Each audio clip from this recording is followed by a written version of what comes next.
Smell કઈ ઉપર આમ કે નેચર લાલો ને ઉપર લાલ થઈ જાય ને એટલે પછી બંધ કરી દેવાનું પાકી જાય.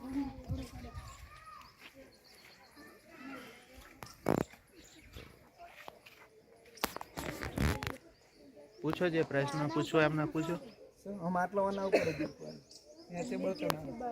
બળતણ બે બારી ને બારી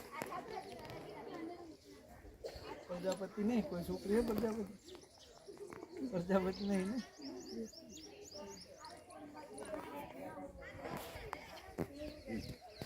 માટી લાવવી પડે ગામથી ટ્રેક્ટરમાંથી આવે કુંડી નાખવાની એમાં ગાળી કારણીથી અલગ ચોપડો અને માટી અલગ કરવાની એ માટી તૈયાર થાય તો ઘરમાં મશીનમાં લઈ જવાનું મશીનમાં તૈયાર કરી તો કાપડ પર બનાવે ને હા સુકાય પછી કલર કરીને અમુક મૂકવાનું કલર એ માટી જ આવે કલર જે આવે ને લાલ કલર એ માટી જ આવે એનાથી કલર કરીને અમુક મૂકો એટલે પાકી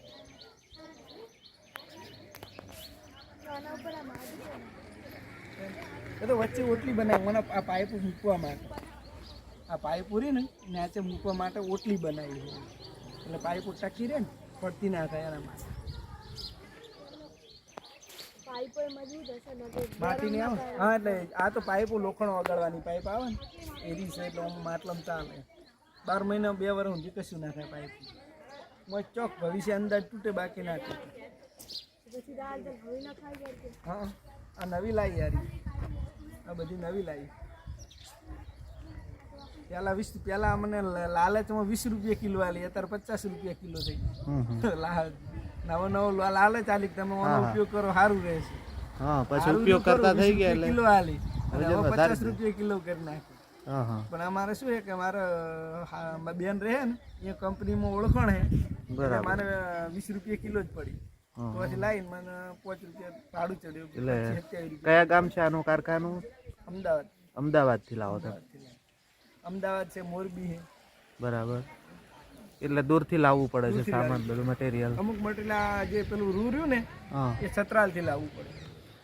હા એ રૂ રહ્યું ને એ છત્રાલ થી લાવવું પડે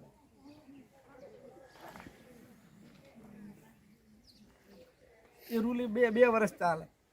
એમ એને કશું ના બળે જ નહીં હા ઉપર તમે અંદર હે ને એટલે એમ કયું મટીરીયલ આવે એમાં 1200 ડિગ્રી તાપમાન હોય ને બારે ઉપર હાથ મૂકો તો ઠંડુ બરફ જેવું છે એમ ઉપર ઠંડુ હોય અંદર ગરમી હોય કયું મટીરીયલ આવે એમાં એક મટીરીયલ ને ખબર નહીં પણ એવું રૂ કે હે કેમિકલ વાળું રૂ આવે જે આપણે લાઇટ બિલ ના ફીસ નહીં પકવતા બોર્ડમાં ફીસ આવે ને એ ફીસ પકવવામાં આવ્યું રૂ 1200 ડિગ્રી તાપમાન આવે ને તો ઊંધી બારે રૂ ને કોઈ આવે ના અંદર કાચ આવે રૂની અંદર